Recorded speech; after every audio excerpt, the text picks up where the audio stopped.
En bonne place dans l'actualité ce jour, le procès Thomas Sankara et sa série de révélations.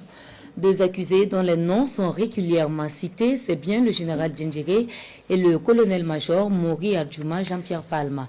Ils ont une fois de plus été accablés par les témoignages livrés devant le tribunal militaire, ce qui a été dit avec Rasmane Zoundi et Sekou Zongo.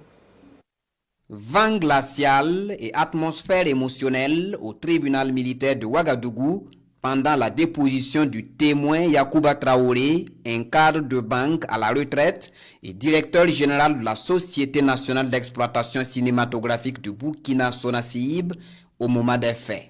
Il affirme avoir reçu dans son bureau la visite d'un militaire dont il ignore l'identité le 13 octobre 1987, lequel militaire lui a confié que l'heure était grave au sein du Conseil national de la Révolution et que rien n'allait entre le président Thomas Sankara et Blaise Compaoré.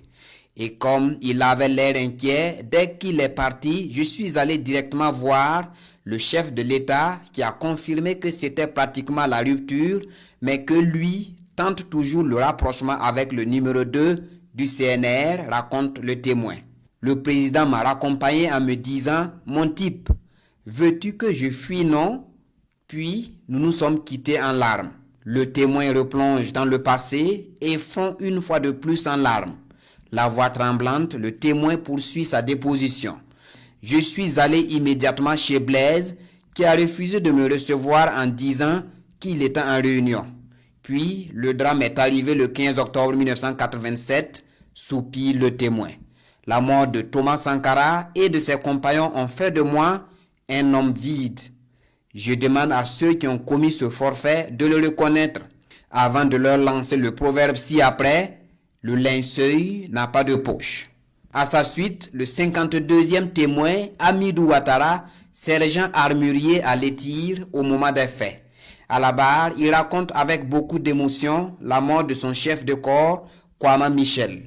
C'est Mamadou Maïga, le gestionnaire du magasin national des armes, qui m'a demandé d'aller chercher mes armes chez le chef de corps. J'y suis allé et j'ai trouvé le corps de Kwama Michel en putréfaction. Par contre, à la lecture de sa déposition pendant l'instruction par le parquet militaire, le témoin nie pratiquement tout. Yaya Dramé est aussi appelé pour dire ce qu'il sait des événements du 15 octobre 1987. L'agent de renseignement en poste à la division et à la surveillance du territoire, physiquement diminué, commence sa déposition en affirmant « Avant ce jeudi noir, nous avions déjoué 3 coups d'État contre le CNR préparés depuis la Côte d'Ivoire. Le 15 octobre, après les coups de feu, je me suis rendu à la FIMATS et, à l'annonce de la mort du président du Faso, les jeunes étaient surexcités et voulaient en découdre avec les putschistes. Le 16 octobre, après la mort du président et de ses compagnons, Jean-Pierre Palme est venu à la FIMATS pour manifester sa joie.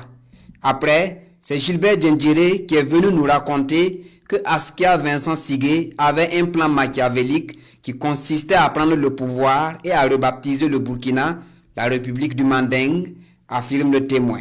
C'est bien Gilbert Djendjere qui est venu vous rencontrer à la FIMATS, interroge le tribunal. Je suis formel. C'est bien Gilbert Djendjere, je le connais, répond Yaya Dramé.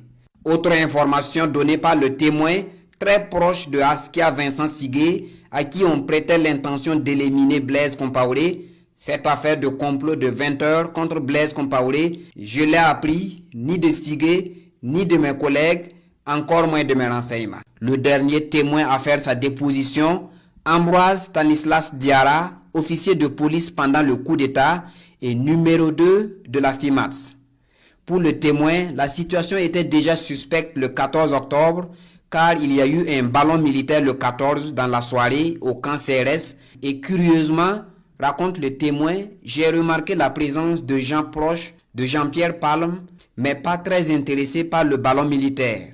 Dans son témoignage, Ambroise Stanislas Diarra cite nommément Gilbert Djendjere, Éric Palme, petit frère de Jean-Pierre Palme et bien entendu le lieutenant Thibaut Ouédraogo qu'il dit avoir pris son quartier général à la FIMATS aux premières heures du coup d'État du 15 octobre 1987. L'audience est suspendue et le témoin revient lundi à la barre pour pour répondre aux questions du tribunal et des avocats des deux parties.